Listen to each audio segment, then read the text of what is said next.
Meu companheiro.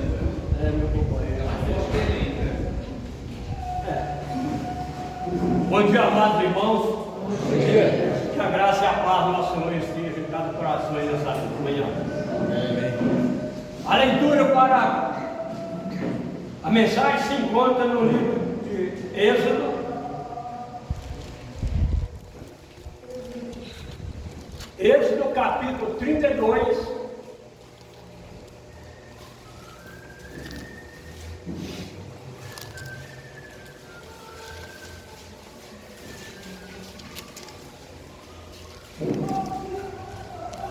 Êxodo capítulo 32, versículo de 1 em diante. Isso é bom a gente ler o Velho e o Novo, porque para a gente ficar mais habituado na palavra do Senhor. Vocês, aqueles irmãos que não veem a aula dominical, a importância do crescimento espiritual na vida nossa, ser servo de Jesus, é muito bom. Diga assim a palavra do Senhor: mas vendo o povo de Moisés tardava em descer do monte, acercou-se de Arão e lhe disse: levanta-te, faze-nos deuses que vão adiante de nós, pois quanto a esse Moisés, o homem que nos tirou do Egito, não sabemos o que lhe terá sucedido. Disse-lhe Arão: tirai as argolhas de ouro das orelhas de vossas mulheres, vossos filhos e vossas filhas, e trazei-las. Então todo o povo tirou das orelhas as argolhas e as trouxe a Arão. Esse, recebendo-as das suas mãos, trabalhou o ouro com buril e fez dele um bezerro fundido. Então disseram: são esses o Israel, os teus deuses, que tiraram da terra do Egito. Arão, vendo isso, edificou um altar diante dele, apregoando, disse: amanhã será festa ao Senhor. No dia seguinte de madrugaram e ofereceram holocausto e trouxeram ofertas pacíficas, e o povo assentou-se diante de comer e beber, e levantou-se para divertir-se. Então disse a Moisés: vai. Então disse o Senhor a Moisés: vai, desce, porque teu povo que fizesse sair do Egito se corrompeu, e depressa se desviou do caminho que ele havia lhe ordenado. Fez para si um bezerro fundido, e adorou, e lhe sacrificou, e disse: são esses o Israel, os teus deuses, que tiraram da terra do Egito. Disse mais ao Senhor a Moisés: tenho visto a esse povo, e eis que é um povo de dura serviço.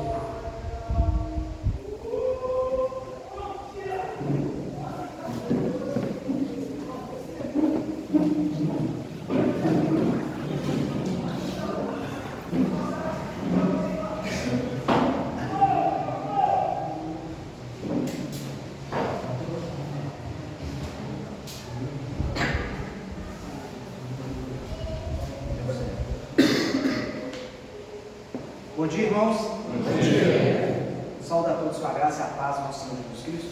Amém. Eu confesso aos irmãos que eu fiquei um pouco preocupado, sabe?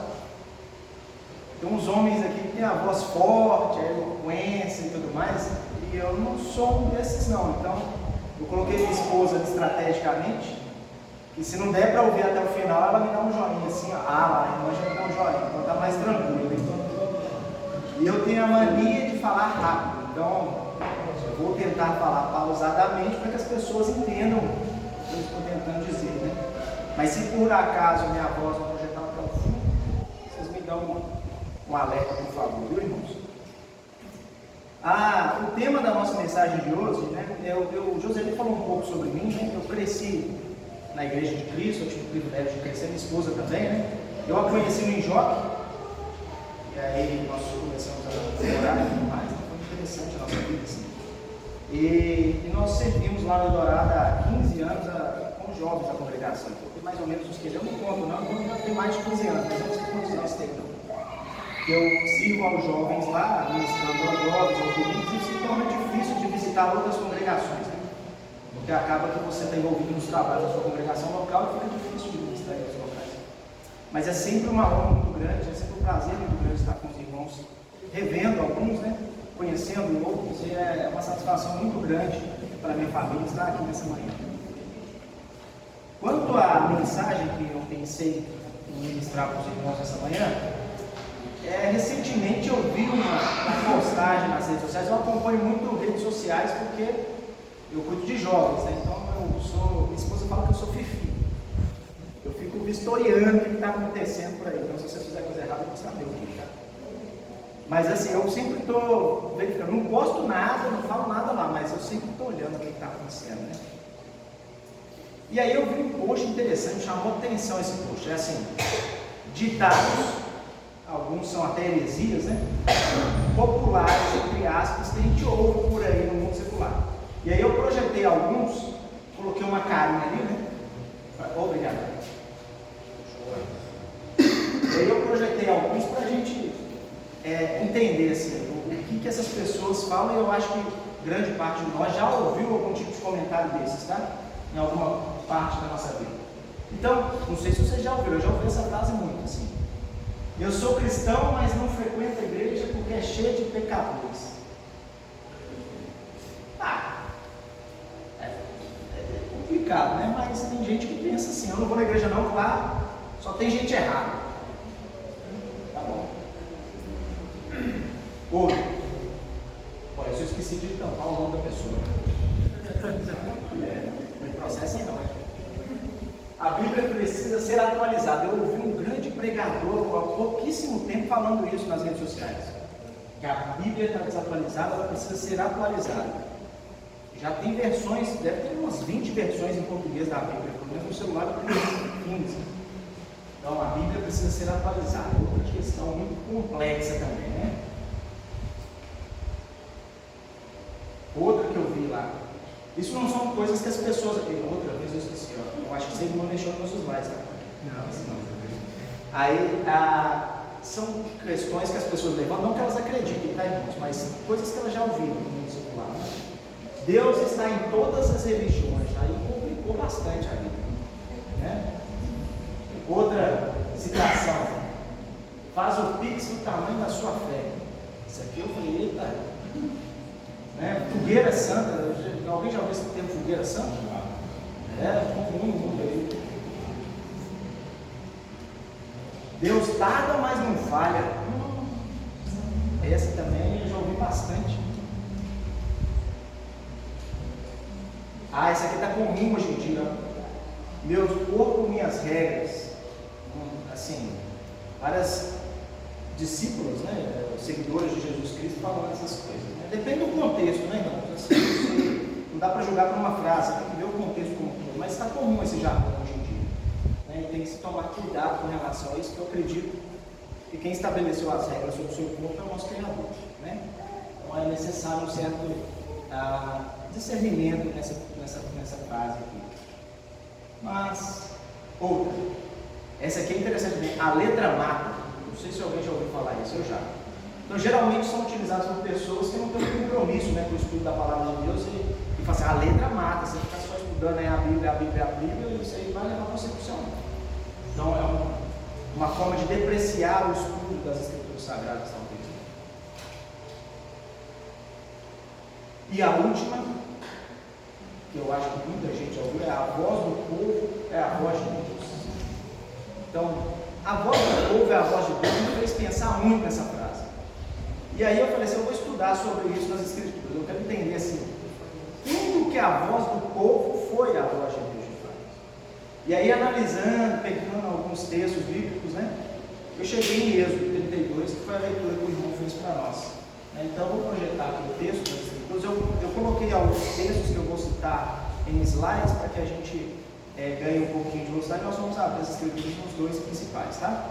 Mas para poder ganhar um pouquinho mais de dinamismo, eu trouxe um vídeo de slides para ficar mais fácil.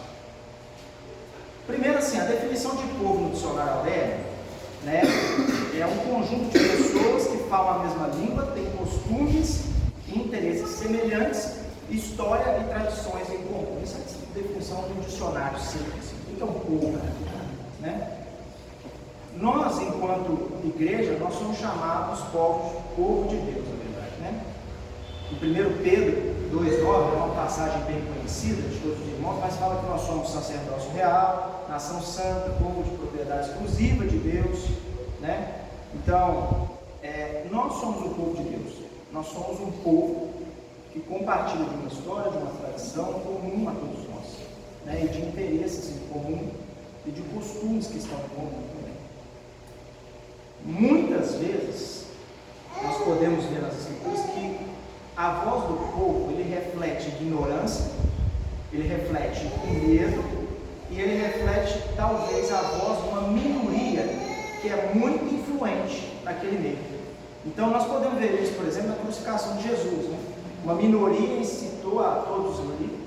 Se você for ver lá em Lucas 23, você vai ver isso. Uma minoria incitou, uma minoria religiosa que era influente, incitou a população a culminar na crucificação de Jesus Cristo. Então, nem sempre a voz de todo mundo junto, às vezes é a voz de uma minoria, né, que é refletida ali. E nós vamos percorrer dois eventos principais das Escrituras que falam um pouquinho sobre isso para nós, tá? De quando a voz do povo não representou a voz do Deus. O primeiro texto é esse, e o primeiro eu vou tirar algumas lições disso. Eu gosto de estruturar o raciocínio em alguns tópicos. Então, eu vou listar aqui 3 pontos de atenção que nós devemos ter quando nós ouvimos a voz do povo. Tá? O primeiro ponto que eu tenho para os irmãos de atenção é que o homem ele tem a memória muito curta e geralmente o coração do ser humano é ingrato. Né? Como que a gente vê isso nas Escrituras? Né? Se você analisar esse texto das Escrituras, você vai ver no versículo 1 já começa uma certa ingratidão. Olha o que é dito ali no versículo 1. Mas, vendo o povo que Moisés tardava em descer do monte,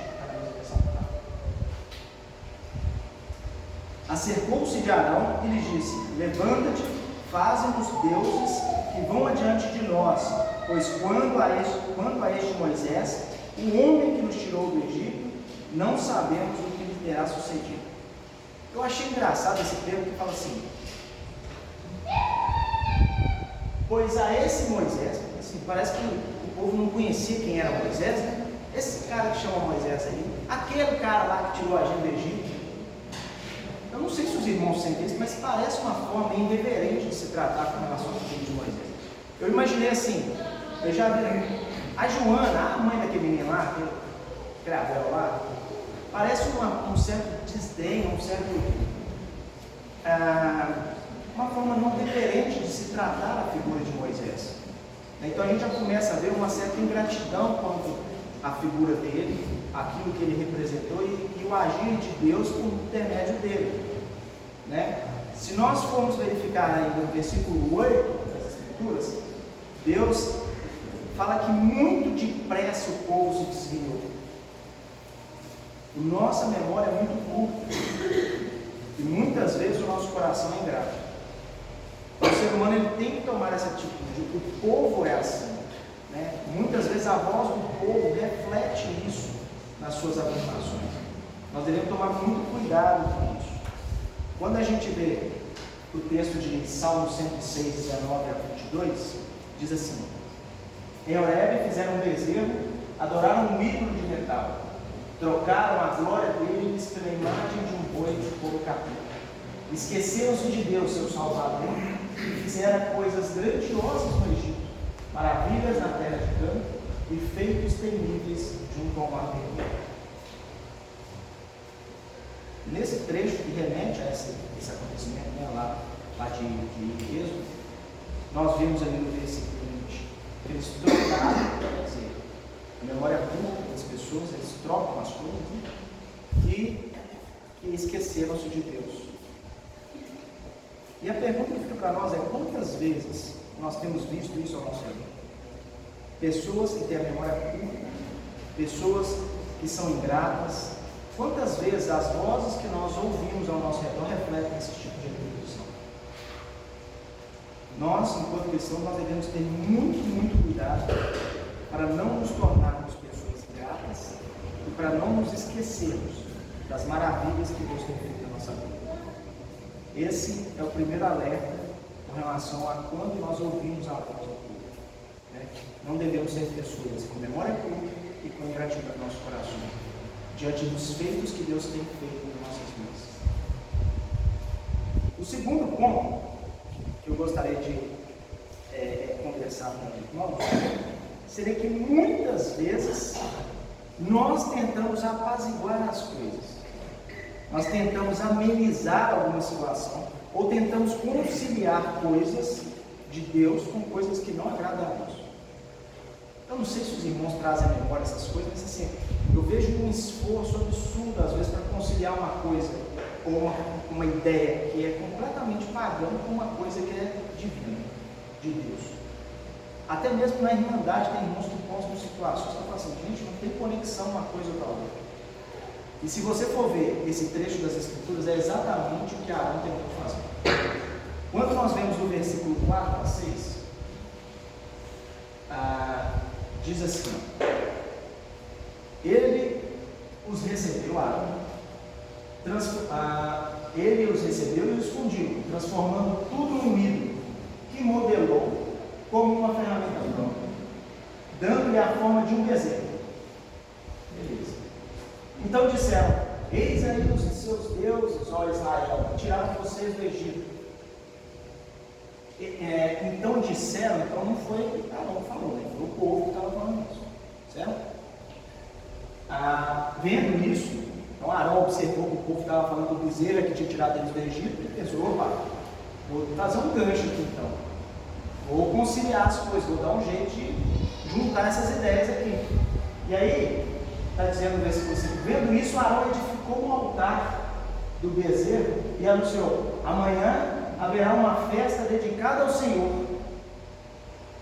O povo faz um bezerro, associa isso com o Egito, e aí de repente ele aparece com uma festa de consagração ao Senhor, tentando fazer uma conexão, tentando aproveitar a oportunidade, né?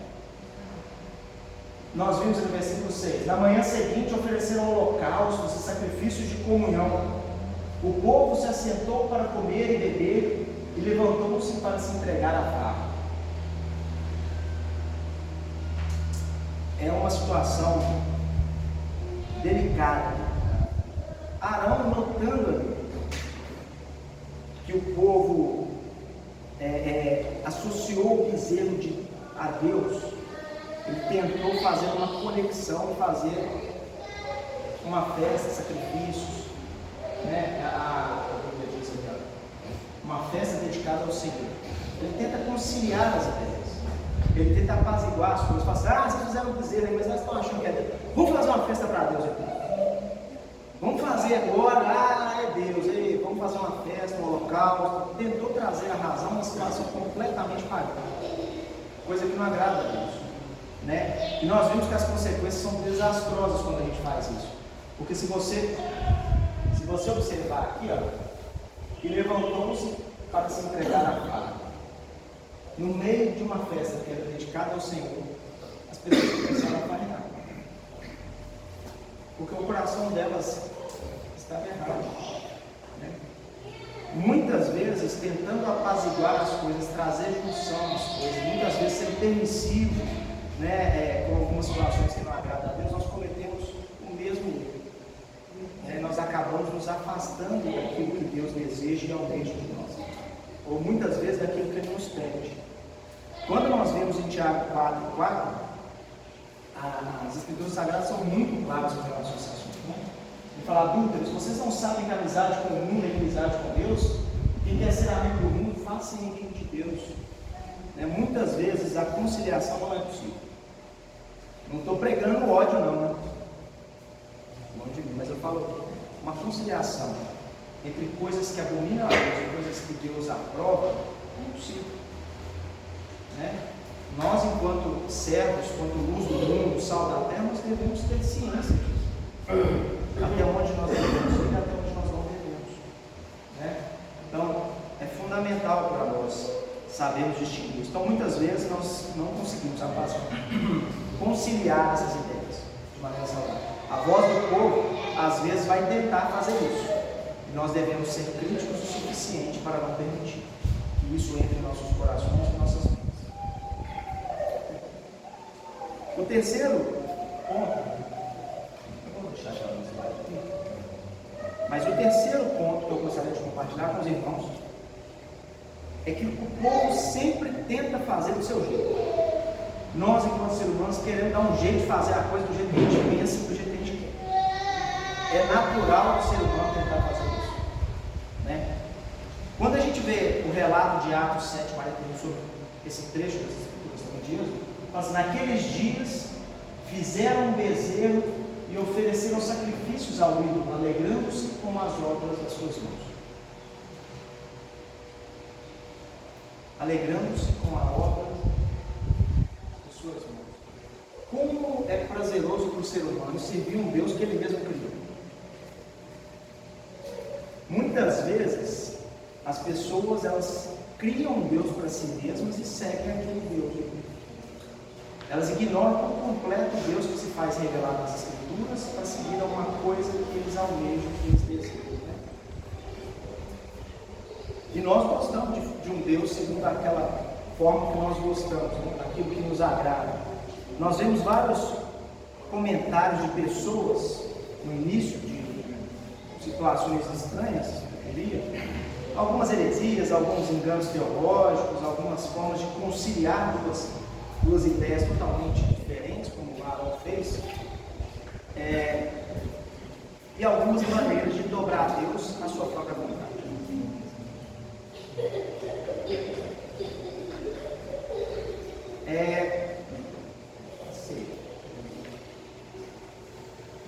Quantas vezes nós vemos pessoas ou igrejas que cometem esse mesmo erro, que tentam tornar as coisas mais aceitáveis, mais palatáveis, né, mais prazerosas para conquistar as pessoas. Muitas vezes se desvencilhando da verdade.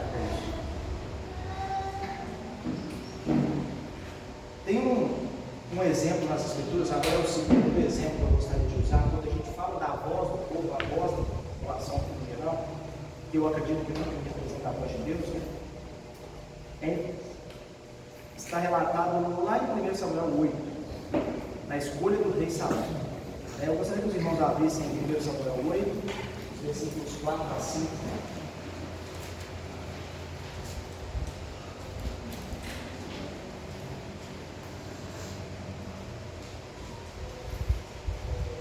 Quando nós vemos a escolha do rei Saul, nós vamos ver agora uma coisa assim. O ser humano até tenta enganar a Deus, mas não tem muito jeito, sabe?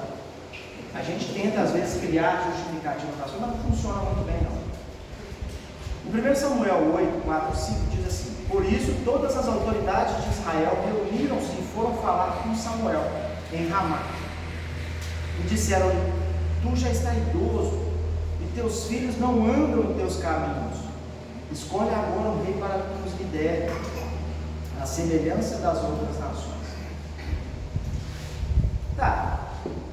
A justificativa do povo é assim: os teus filhos não andam em teus caminhos. Quer dizer, os filhos dele eram maus, não eram boas pessoas, né? Se fosse isso, já estava errado. Se fosse isso, já estava ruim. Porque se nós pensarmos melhor, ele já tinha um exemplo de Eli, que viveu antes, que os filhos não eram como os filhos, e Deus tinha exterminado a face da terra. Certo? Ele já tinha um exemplo de um caso semelhante. Mas o fato é que Deus sabe que isso aqui não é a verdade. Aí nós evoluímos um pouquinho o texto, se vocês forem ver no versículo 7 e 8, Deus vai lá, escarafuncha o coração do povo e expõe a realidade das coisas. Né? Ele vai lá e enxerga lá de maneira profunda no nosso coração e consegue ver o que é. Às vezes eu peço para Deus fazer isso, sabe? Às vezes num momento de dificuldade eu não consigo conversar com Deus exatamente o jeito que eu penso. Eu falo assim: Senhor, escarafuncha aí meu coração, você vai entender que a minha vontade vontade é boa, que o meu intuito é bom, né? Que eu realmente de fato amo o Senhor e quero fazer a sua vontade, por mais que eu não consiga falar isso, mas Deus sabe exatamente das coisas. Não adianta eu tentar vir aqui e falar com os irmãos alguma coisa, sendo que a minha vida é totalmente errada, né? Não faz sentido. Deus, ele sonda de uma maneira profunda o nosso âmago. E aí em 1 Samuel 8, 7 e 8, ele diz assim: e o Senhor lhes respondeu, é isso mesmo, né? E o Senhor lhes respondeu: atenda a tudo que o povo está lhe pedindo. Não foi a você que rejeitaram, foi a mim que rejeitaram como rei. Assim como fizeram comigo desde o dia em que os tirei do Egito até hoje, abandonando-me e prestando culto a outros deuses, também estão fazendo com você. Deus sabe que o motivo real das pessoas quererem um rei não é porque os filhos de Samuel eram más pessoas. O fato é que eles não queriam mais o governo de Deus. E Deus fala: eles não estão rejeitando a você, eles estão rejeitando a mim. Quer dizer, o povo estava rejeitando a forma de governo que Deus criou. E queriam um rei porque eles queriam seguir o que as outras nações ao redor faziam. É a voz do povo. Todo mundo também quer ter um rei aqui, um cara para governar e tudo mais. Um juiz talvez não seja o melhor. Quero um rei. E é interessante como muitas vezes nós também damos ouvido às pessoas ao nosso redor, às nações ao nosso redor, nós queremos coisas que não são da forma como Deus projetou, ou como Deus se agrada. A nossa própria vontade. Queremos um Deus conforme a nossa própria vontade. E é interessante que Deus não extermina o povo todo. Passar, acabou aqui, vamos começar de novo. O que Deus faz? O povo está me recusando, está me rejeitando e tudo mais. Então você vai fazer o seguinte, Samuel, você vai colocar a sala aqui no meio. Dá um rei que eles estão pedindo. Eu vou consagrar um rei, você coloca um rei sobre o salário. Só que avisa para o povo qual é o direito do rei, tá? Porque as consequências vão vir. Certo? Então, Deus não extermina, Deus aceita ali a figura do rei, né? E é engraçado, porque as consequências finais do reinado de Saul também não são boas, não. Quando nós decidimos fazer a nossa própria vontade, nós acabamos em apuros. Pega exemplo na Bíblia aí, vê alguém que decidiu fazer por conta própria alguma coisa e vê o que vai acontecer no final. Né? Talvez essa seja a maior mensagem das Escrituras, uma das maiores, com certeza. Porque Jesus veio aqui na terra justamente para livrar você e eu das consequências da nossa própria vontade, da nossa própria decisão, que geralmente culmina no pecado. Então, Jesus veio para me salvar das decisões que eu mesmo tomo. É difícil. Não sei por que muita gente ainda quer voltar para o próprio caminho que ele mesmo designa, sabe? Eu quero voltar para o meu próprio Deus lá que eu criei. Essa figura aqui que é amorosa, que todas as religiões levam para Deus, é um negócio meio doido. Sem orientação, sem direcionamento, sem o caminho que é o nosso Senhor Jesus Cristo, nós nunca conseguiríamos ter uma vida saudável. Nós nunca conseguiríamos ver a Deus. E a única resposta para nós, enquanto povo de Deus, em meio a todas essas vozes que nós ouvimos, que são estranhas, para não falar outra coisa, né? É a obediência. Não tem outra saída para os filhos de Deus. Né?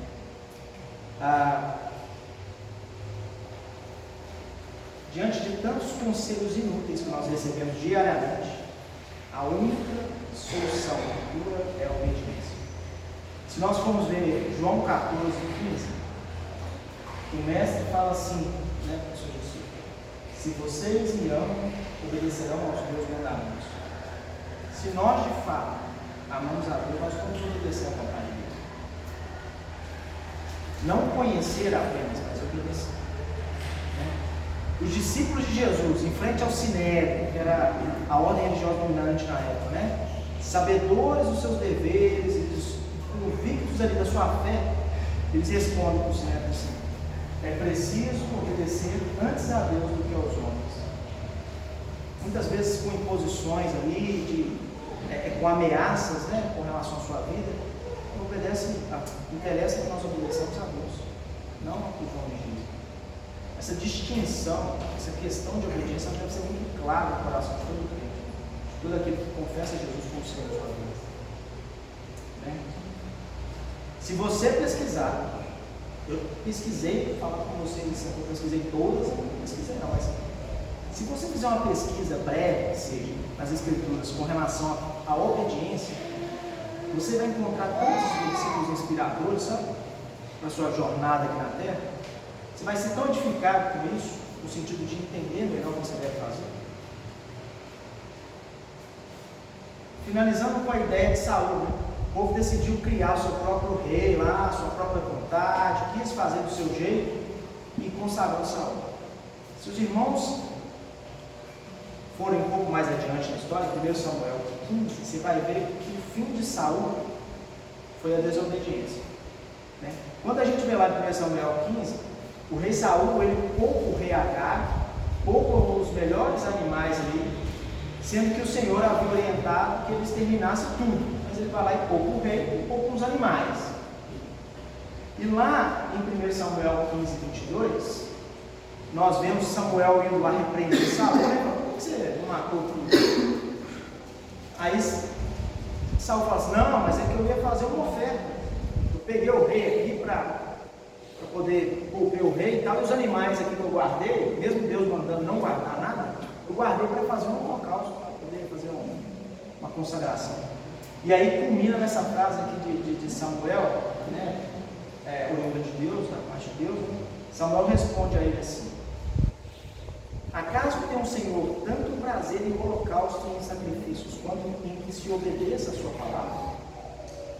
A obediência é melhor do que o sacrifício, e a submissão é melhor do que a gordura de camelos. O Senhor se agrada da obediência. Os fins para o cristão não justificam os meios. Tem essa frase também famosa: os fins justificam os meios. Eu vou mentir para que a minha esposa não fique triste comigo. Os fins não justificam os meios. Eu não posso fazer uma trajetória torta para atingir um objetivo cristão, por exemplo. Muitas estratégias são feitas para poder atrair novas pessoas para a igreja. Quantas dessas estratégias são bíblicas de fato? Os fins justificam os meios do nosso meio agora? Será que as estratégias justificam? Será que eu não estou fazendo nada que desagrade a Deus com isso? Então, a desobediência fez com que Saul perdesse o reinado. Deus o rejeitou enquanto rei por causa de desobediência. Dessa desobediência. Então, em suma, né, eu acredito que nós devemos tomar muito cuidado com as vozes, com os conselhos das pessoas que estão ao nosso redor. Nós temos que tomar muito cuidado com a nossa conta e com a ingratidão. Devemos tomar muito cuidado para não apaziguar, não tentar conciliar as coisas como Arão fez, coisas que não são do agrado de Deus com coisas que são agradáveis a Deus. Nós devemos tomar muito cuidado para não criar uma imagem de Deus que nos agrade, esquecer do Deus de verdade, né? E que nós possamos ser filhos obedientes, que ouvem a voz do nosso Pai, que busca sinceramente fazer a sua vontade, né? E que assim nós possamos passar a nossa eternidade com Ele. Que Deus complete essa mensagem no coração dos irmãos.